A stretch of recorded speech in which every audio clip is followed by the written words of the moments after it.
تعالي يا مضى العجائب فاجئ عونا لك في النوائب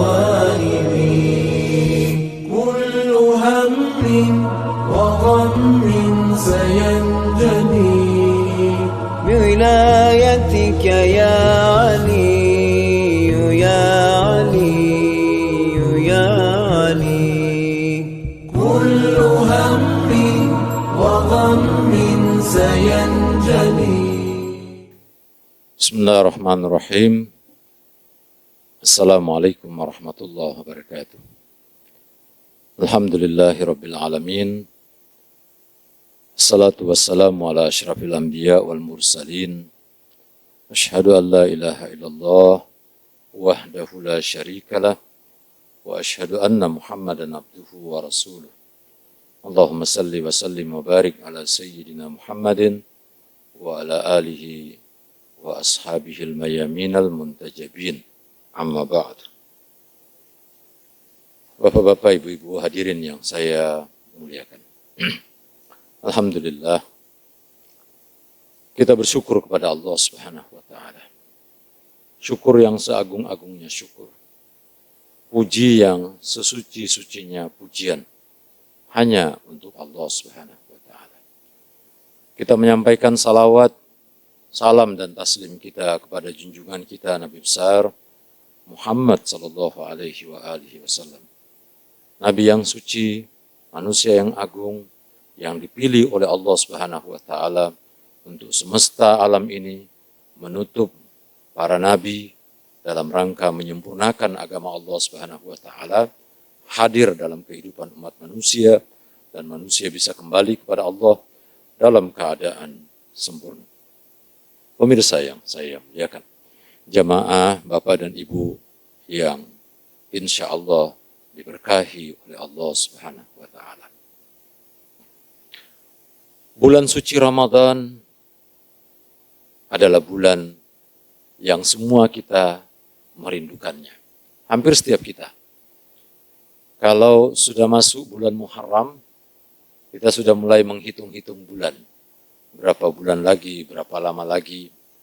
Bahkan semakin dekat, kita mulai menghitung hari. Berapa hari lagi kita akan berjumpa dengan bulan suci Ramadan. Saya kira secara umum, kita menghitung-hitung hari, menghitung bulan, menghitung minggu, akan kehadiran bulan suci Ramadan itu menandakan bahwa hati kita ini, jiwa kita ini, kesadaran kita ini merindukan saat-saat yang istimewa, saat-saat yang baik untuk berjumpa dengan Allah Subhanahu wa Ta'ala. Itu menggambarkan bahwa Allah Subhanahu wa Ta'ala memasukkan ke dalam jiwa kita, ke dalam hati kita taufik untuk senantiasa merindukan bagaimana berhadapan Allah Subhanahu wa Ta'ala, berjumpa dengan Allah Subhanahu wa Ta'ala, mengamalkan perintah-perintah Allah Subhanahu wa Ta'ala dengan sebaik-baiknya.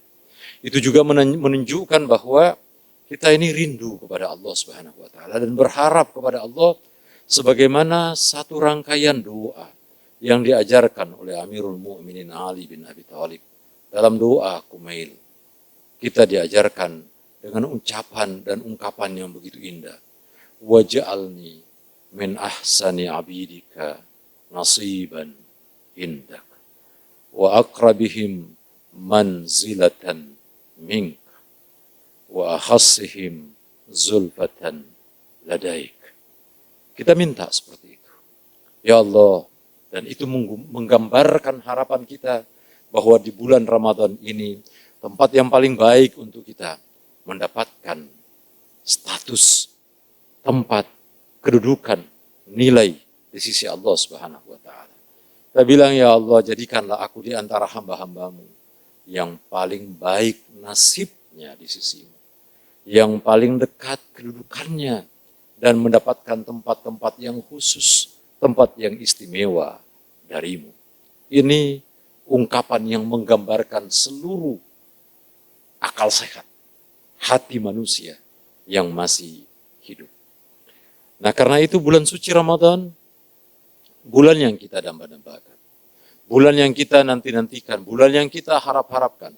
Sampai Imam Ja'far As-Shadiq alaihi salam menyebutkan bahwa dalam sebuah riwayat disebutkan bahwa bulan suci Ramadan adalah bulan Safar. Bulan di mana ruhani kita sedang melakukan perjalanan menuju Allah Subhanahu wa taala.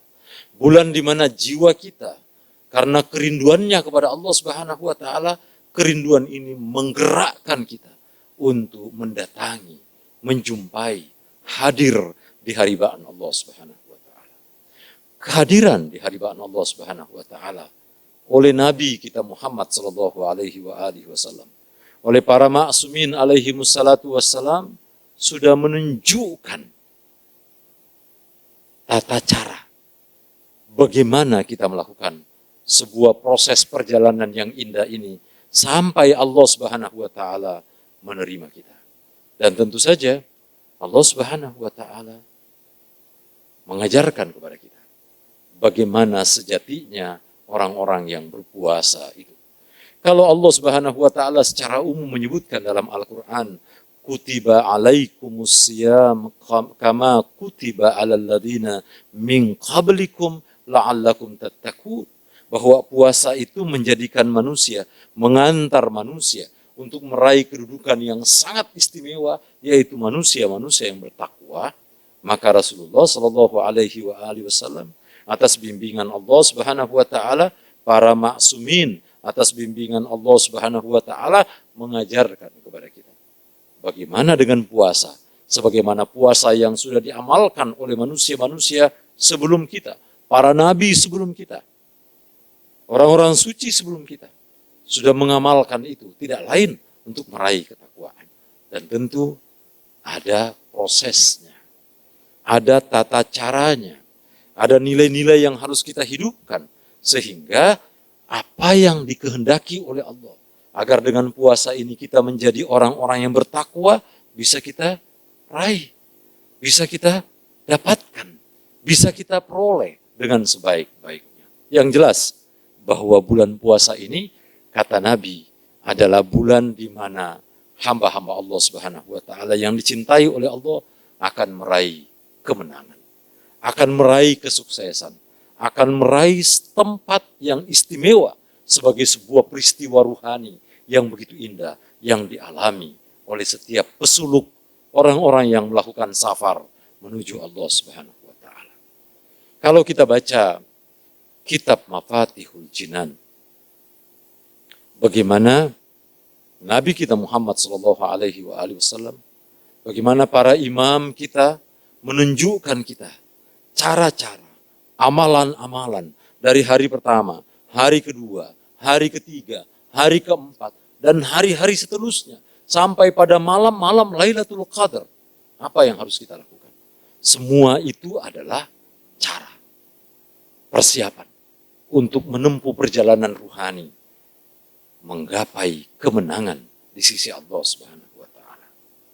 Jemaah yang sama dimuliakan Allah Subhanahu wa taala, di dalam Al-Qur'an Allah Subhanahu wa taala menyebutkan satu surah dengan nama surah Al-Fatih. Surah Al-Fatih ini kalau kita lihat itu sangat indah. Diawali, kalau kita baca saja dari ayat pertama sampai ayat kelima surah Al-Fatih, itu menunjukkan proses untuk meraih kemenangan. Tangga-tangga yang harus kita raih, yang harus kita lakukan, raihan-raihan yang akan kita peroleh sebagai pemenang-pemenang yang dijanji oleh Allah Subhanahu wa taala. Dan sejatinya bisa kita dapatkan di bulan suci Ramadan. Allah Subhanahu wa taala berfirman di dalam surah Al-Fatih. Saya ingin membacakan paling tidak 5 ayat pertama di surah Al-Fatih. A'udzubillahi minasyaitonir rajim. Bismillahirrahmanirrahim. Inna fatahna laka fatham mubina liyaghfira lakallahu ma taqaddama min zambika wa ma ta'akhkhara wa yutimma ni'matahu 'alaika wa yahdiyaka siratan mustaqima wa yansurakallahu nasran 'aziza huwalladzi anzala as-sakinata fi qulubil mu'minin liyazdadu imanan ma'a imanihim walillahi junudus samawati wal ard wa kana Allahu aliman hakima liyudkhilal mu'minina wal mu'minat jannatin tajri min tahtihal anharu khalidina fiha wa yukaffir anhum sayyi'atihim wa kana dzalika 'indallahi fawzan 'azima. Jemaah yang sama dimuliakan Allah Subhanahu wa taala. Allah Subhanahu wa taala menyebutkan dengan sebuah kalimat pernyataan yang pasti. Inna fatahna laka fatham mubina. Sungguh kata Allah Subhanahu wa taala, kemenangan sebentar lagi kalian akan dapatkan. Dan kemenangan itu adalah sesuatu yang nyata. Kemenangan itu bukan sesuatu yang khayali. Kemenangan itu bukan sesuatu yang kita anggap tidak mungkin terjadi. Bagi kita sebagai individu, bagi kita sebagai komunitas, bagi kita sebagai anggota keluarga. Memungkinkan untuk kita dapatkan dan bisa nyata dalam diri kita. Apa kemenangan pertama di bulan Ramadan ini? Yang kita harapkan, liyaghfira lakallahu ma taqaddama min zambik. Allah Subhanahu wa taala akan memberikan ampunan kepada kita atas seluruh dosa kita sekarang, kemarin, dan akan datang. Allah Subhanahu wa taala akan mengampuni itu. Itu yang pertama. Yang kedua, wa yutimma ni'matahu 'alaik. Allah Subhanahu wa taala akan menyempurnakan nikmat. Dan nikmat yang paling utama dan tertinggi dalam diri kita, bagi kita, adalah nikmat iman dalam berwilayah kepada Allah, kepada Rasulullah, kepada ma'sumin. Salamullah alaihi. Itu nikmat tertinggi. Dan kita berharap di bulan Ramadan ini, nikmat itu kita dapatkan. Disempurnakan oleh Allah Subhanahu wa taala. Wa yutimma ni'matahu 'alaika wa yahdiyaka siratan mustaqima. Dan Allah Subhanahu wa taala akan melempangkan jalan, membuka jalan seluas-luasnya bagi kita untuk mendapatkan petunjuk sampai kepada harapan-harapan kita. Wa yansurakallahu nasran aziza. Yang keempat, Allah akan mendekatkan kita, atau kita akan semakin dekat dengan pertolongan demi pertolongan dari Allah Subhanahu wa taala kepada kita. Sebetulnya pertolongan Allah tidak pernah berhenti setiap detik kepada kita. Cuman kita sering sekali abai dengan pertolongan Allah Subhanahu wa taala, sehingga kita tidak bersyukur kepadanya. Orang yang senantiasa merasakan pertolongan dari Allah, maka setiap saat dia akan bersyukur kepada Allah. Dengan pertolongan dari Allah Subhanahu wa taala yang keempat ini, yang kelima, Allah akan berikan kepada kita. Walladzina anzalas sakinata fi qulubil mu'minin. Allah menolong kita, dan pertolongan yang paling baik yang kita harapkan dari Allah Subhanahu wa taala ketika Allah memasukkan ke dalam jiwa kita sakinah, ketenangan, ketentraman jiwa. Jemaah yang sama dimuliakan Allah. Saya secara pribadi sering merasakan betapa beratnya beban di dalam jiwa ini. Sehingga ketika beribadah, sering betul tidak tenang. Ketika berdoa, sering betul tidak khusyuk. Ketika sholat, sering betul berpikir sesuatu yang lain. Ketika melakukan ritual kepada Allah Subhanahu wa taala, bukannya jiwa ini hadir di hadapan Allah, tapi terbawa kemana-mana oleh pikiran kita yang tidak tenang, oleh gangguan berbagai macam masalah yang masuk ke dalam jiwa kita, sehingga kita beribadah kepada Allah Subhanahu wa taala, berdoa kepada Allah Subhanahu wa taala dalam keadaan tidak tenang. Sementara bulan Ramadan ini adalah bulan zikir, bulan membaca Al-Qur'an, bulan ketika kita berdialog dengan Allah melalui Al-Qur'an, bulan bertawasul, bulan berziarah kepada para maksumin, bulan berdoa, bulan munajat, bulan merintih. Kalau jiwa kita ini tidak tenang, apa yang bisa kita dapatkan? Pertolongan Allah Subhanahu wa taala yang harus kita cari di bulan Ramadan ini. Mintalah kepada Allah. Anzalas sakinata fi qulubil mu'minin. agar kita merasakan. Yang keenam, liyazdadu imanan ma'a imanihim. Allah akan tambah, Allah akan tingkatkan sedikit demi sedikit keimanan demi keimanan dalam diri kita. Karena kita ini suka tidak suka, iman kita tipis. Kita disuruh untuk menyempurnakan iman kita. Bulan Ramadan, tempat kita untuk menyempurnakan. Dan Allah terlibat, langsung terlibat, memberikan ruang, jalan bagi kita untuk kita mendapatkan pertambahan nilai, kualitas dari keimanan kita kepada Allah Subhanahu wa taala. Liyazdadu imanan ma'a imanihim. Walillahi junud samawati wal ard wa kana Allahu aliman hakima. Ketahuilah, Allah punya bala tentara yang meliputi langit dan bumi ini. Dan bala tentara Allah Subhanahu wa taala sekarang ini di bulan Ramadan sedang aktif-aktifnya membawa kiriman dari Allah Subhanahu wa taala berupa nikmat, karunia dan lain sebagainya. Untuk siapa? Untuk hamba-hamba Allah Subhanahu wa taala yang dipilih oleh Allah untuk mendapatkan karunia itu. Dan yang terakhir, nikmat yang terakhir. Liyudkhilal mu'minina wal mu'minat jannatin tajri min tahtihal anhar khalidina fiha wa yukaffira anhum sayyi'atihim wa kana dzalika 'indallahi fawzan 'azima. Ini yang terakhir. Mukmin, mukminat kita semua sebagai pecinta Amirul Mukminin Ali bin Abi Thalib, berwilayah kepada Ahlul Bait Rasulullah sallallahu alaihi wasallam. Kita mohon pada Allah Subhanahu wa taala bulan Ramadan ini, bulan di mana Allah Subhanahu wa taala membebaskan kita dari api neraka, mengampuni dosa-dosa kita, sehingga kunci surga kita dapatkan sebelum kita keluar dari bulan Ramadan ini. Pada malam-malam Lailatul Qadar, Allah Subhanahu wa taala membukakan bagi kita kunci-kunci surga bagi kita, dan pintu neraka ditutup untuk kita semua. Mudah-mudahan insya Allah Allah Subhanahu wa taala memberikan kemuliaan itu kepada kita dan kita mendapatkan tempat yang sebaik-baiknya tempat di sisi Allah Subhanahu wa taala, terutama pada bulan suci Ramadan ini. Mohon maaf, billahi taufik wal hidayah. Assalamualaikum warahmatullahi wabarakatuh. Bismillahirrahmanirrahim. Allahumma salli ala Muhammadin wa ali Muhammad.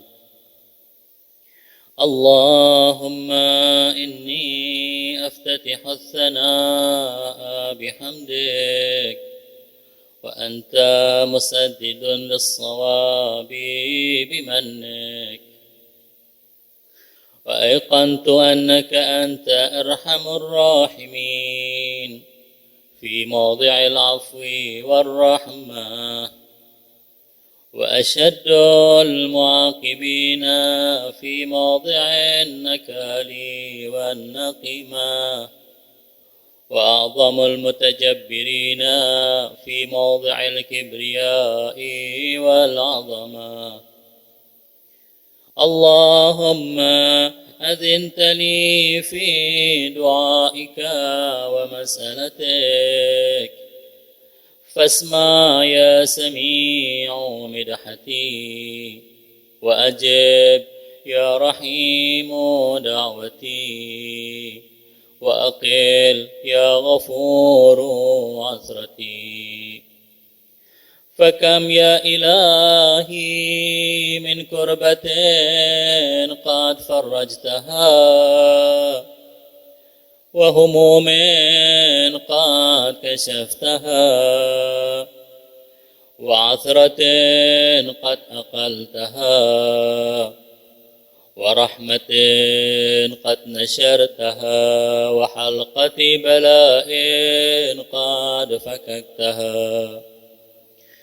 الحمد لله الذي لم يتخذ صاحبة ولا ولدا ولم يكن له شريك في الملك ولم يكن له ولي من الذل وكبره تكبيرا.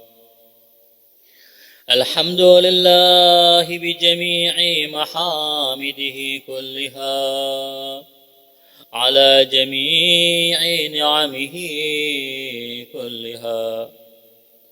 الحمد لله الذي لا مضاد له في ملكه ولا منازع له في أمره. الحمد لله الذي لا شريك له في خلقه ولا شبيه له في عظمته. الحمد لله الفاشي في الخلق أمره وحمده، الظاهر بالكرم مجده، الباسط بالجود يده، الذي لا تنقص خزائنه ولا تزيده كثرة العطاء إلا جودا وكرما، إنه هو العزيز الوهاب. اللهم إني أسألك قليلا من كثير مع حاجة بي إليه عظيمة، وغناك عنه قديم، وهو عندي كثير، وهو عليك سهل يسير.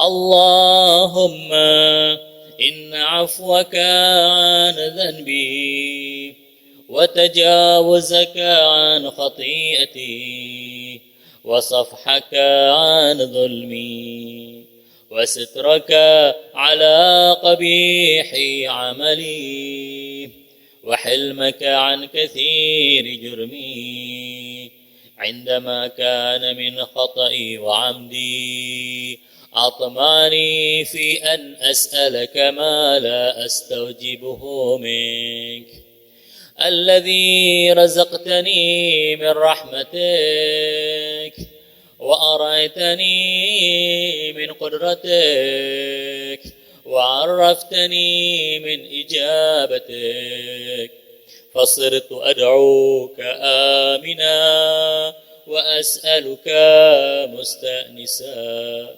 لا خائفا ولا وجلا، مدلا عليك فيما قصدت فيه إليك. فإن أبطأ عني عتبت بجهلي عليك، ولعل الذي أبطأ عني هو خير لي لعلمك بعاقبة الأمور. فلم أر مولا كريما أصبر على عبد لئيم منك علي يا رب. إنك تدعوني فأولي عنك، وتتحبب إلي فأتبغض إليك، وتتودد إلي فلا أقبل منك، كأن لي التطاول عليك. فلم يمنعك ذلك من الرحمة لي والإحسان إلي والتفضل علي بجودك وكرمك. فارحم عبدك الجاهل وجد عليه بفضل إحسانك، إنك جواد كريم. الحمد لله مالك الملك مجري الفلك مسخر الرياح فالق الإصباح ديان الدين رب العالمين. الحمد لله على حلمه بعد علمه، والحمد لله على عفوه بعد قدرته، والحمد لله على طول أناته في غضبه وهو قادر على ما يريد. الحمد لله خالق الخلق باسط الرزق فالق الإصباح ذي الجلال والإكرام والفضل والإنعام، الذي بعد فلا يرى وقرب فشهد النجوى تبارك وتعالى. الحمد لله الذي ليس له منازع يعادله ولا شبيه يشاكله ولا ظهير يعاضده، قهر بعزته الأعزاء وتواضع لعظمته العظماء، فبلغ بقدرته ما يشاء. الحمد لله الذي يجيبني حين أنادي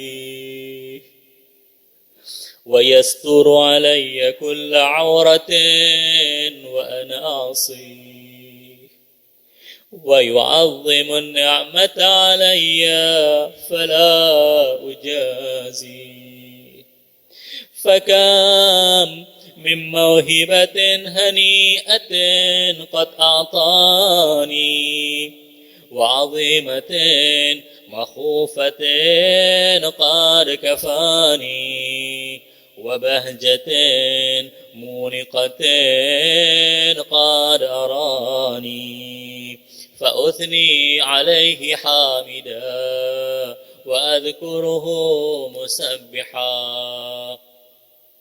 الحمد لله الذي لا يهتك حجابه ولا يغلق بابه ولا يرد سائله ولا يخيب آمله. الحمد لله الذي يؤمن الخائفين وينجي الصالحين ويرفع المستضعفين ويضع المستكبرين ويهلك ملوكا ويستخلف آخرين. والحمد لله قاسم الجبارين مبير الظالمين مدرك الهاربين نكال الظالمين صريخ المستصرخين موضع حاجات الطالبين معتمد المؤمنين. الحمد لله الذي من خشيته ترعد السماء وسكانها وترجف الأرض وعمارها وتموج البحار ومن يسبح في غمراتها. الحمد لله الذي هدانا لهذا وما كنا لنهتدي لولا أن هدانا الله. الحمد لله الذي يخلق ولم يخلق ويرزق ولا يرزق ويطعم ولا يطعم ويميت الأحياء ويحيي الموتى وهو حي لا يموت بيده الخير وهو على كل شيء قدير.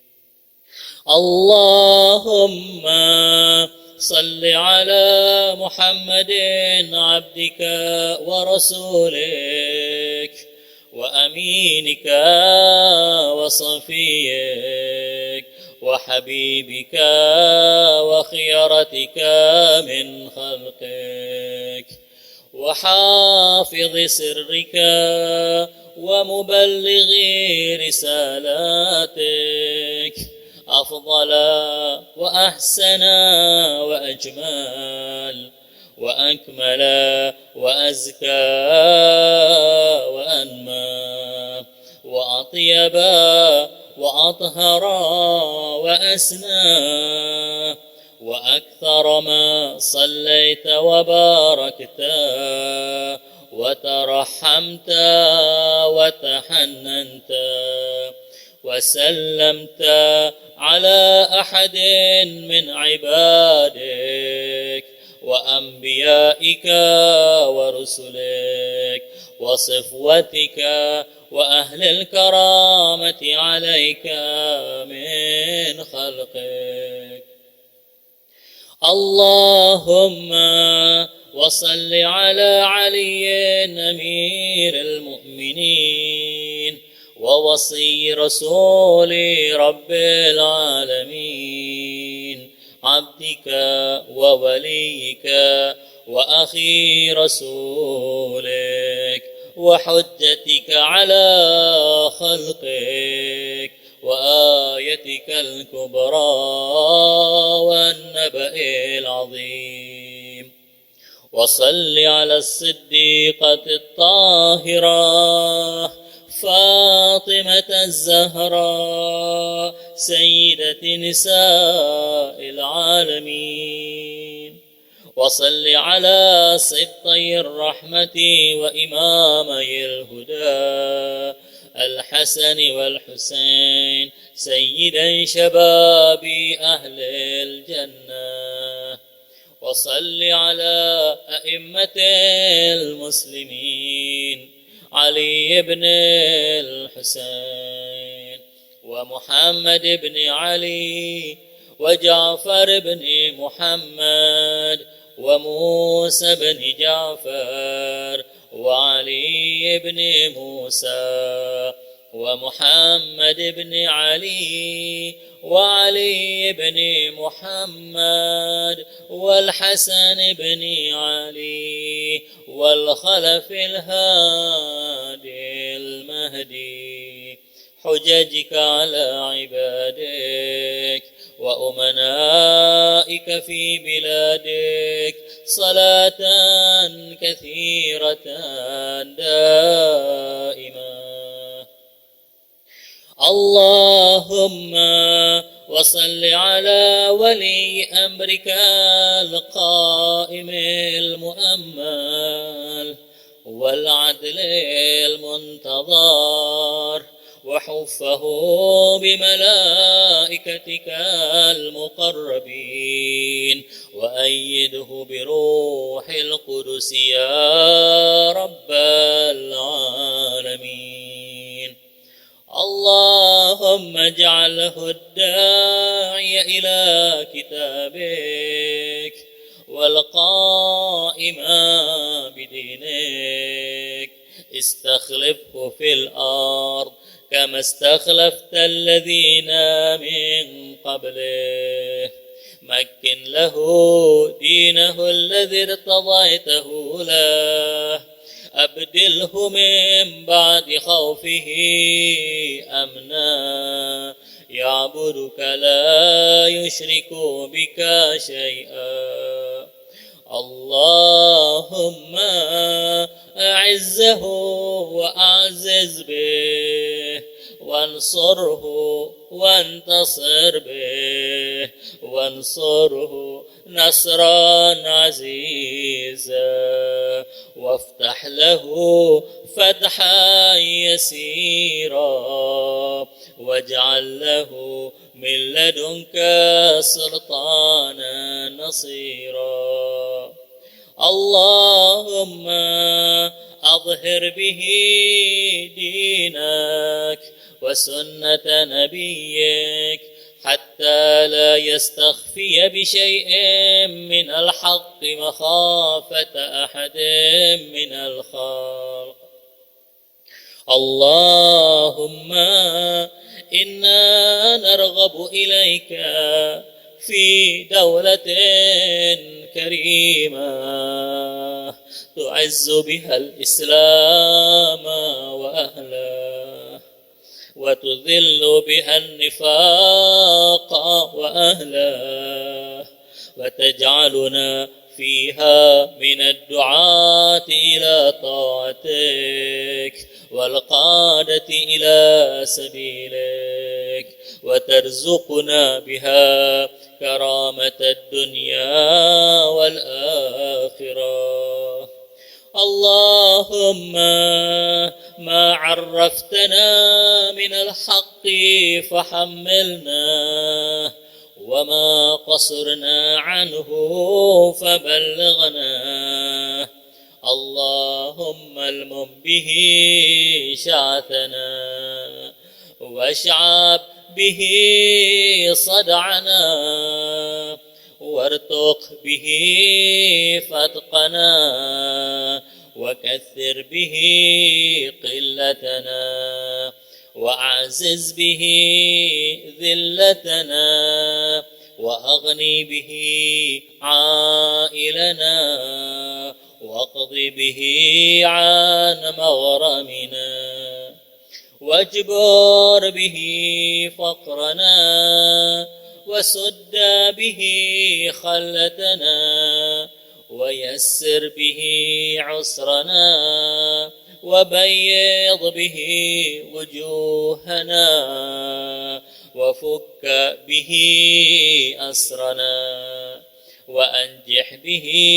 طلبتنا وأنجز به مواعيدنا واستجب به دعوتنا وأعطنا به سؤلنا وبلغنا به من الدنيا والآخرة آمالنا وأعطنا به فوق رغبتنا.